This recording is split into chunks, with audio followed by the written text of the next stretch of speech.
Hi, Crypto Devs. Liarko here. I'm here today with Daniel. I'm so excited because we're going to have a quick chat about something that I think it's really important for developers.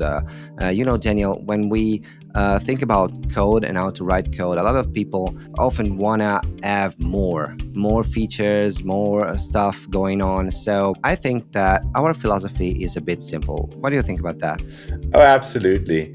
First of all, thank you, Marco, for having me here.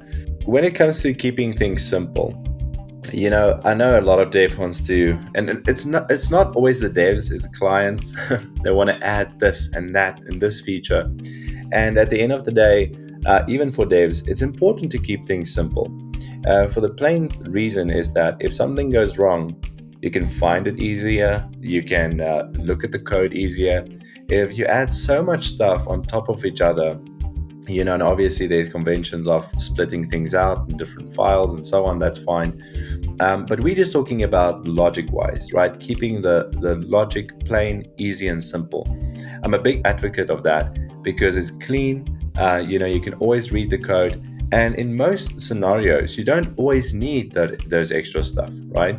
Rather, when you code, try and get away with less. Less is more, like they say, I mean, we just had a discussion now, Marco, about our wardrobes, because I was like, man, we should change our shirts every time we do a new video, because otherwise it will look like we've recorded this on the same day, which we have. But your wardrobe, you said to me, you just have black shirts?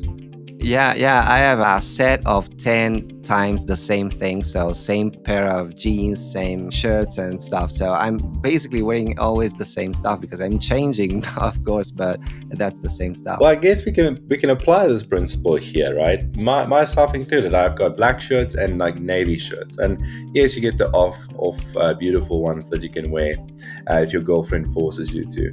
But, for me, it's about being practical. I'm sure for you as well. It's like you don't need to think about your wardrobe. There's better things to think about. And it's the same for me with coding.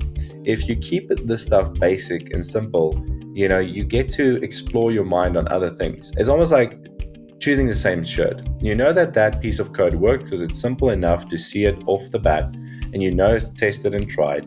And then you can go ahead and maybe pizzazz it up with some new functions. But I would say it's good to start off always keeping your stuff very basic, very clean, very simple, and throw away all the nitty-gritty parts. If you really need that, add that on top, but also make sure it's added in an elegant way. What's some of the stuff that you do, Marco, to make sure that your code is simple, minimalistic, and clean? Yeah, I would say that the first thing that I try to do is splitting the stuff into smaller pieces. If you look at a house from a buyer perspective, you can maybe see it as a whole, or maybe you can split it into rooms because you are concerned about having maybe a separate room for children and the other stuff for having enough space for all your activities. But if you think about that as an engineer or someone that has to build that house, actually, you have to get it down to the single bricks and the foundations and all of that bits and pieces that compose the house. So in order to create a proper structured code, in my opinion, you have to split all of those functions and being able to describe what you want to do in simple steps. If you can't do that, complex stuff is just multiple simple things put together in the end of the day.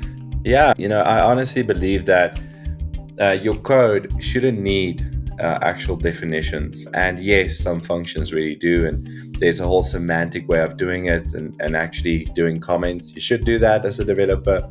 But I believe if you do it clean enough and your functions aren't huge mammoths of stuff and you can actually read through the code, your code becomes the best documentation that you have for using it, right? So you don't need to go and overextend everything with descriptions if it's written well.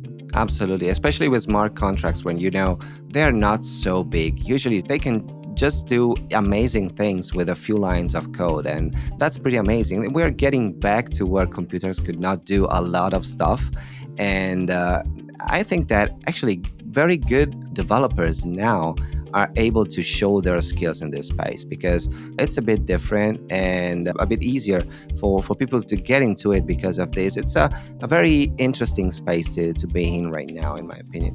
I agree, man. I think that's absolutely fantastic. Now, very skilled developers gets to show what they can do with minimal functions and better way of thinking about code. Because when it comes to blockchain, you don't have endless processing power, and you need to kind of confine. So yes, we're taking a step back in history, but also in a better, innovative form, which pretty cool, man. Absolutely, absolutely. Thank you very much, Daniel. About this last thing that you touched, I think we also made a video on your channel about gas and all that stuff. So please, everyone, go check that out. And also subscribe if you like the content. We're going to bring some other topic during the next days. So again, thank you very much, Daniel, for being here. Only a pleasure, man. Thank you, Marco. Bye, everyone. Thank you for watching.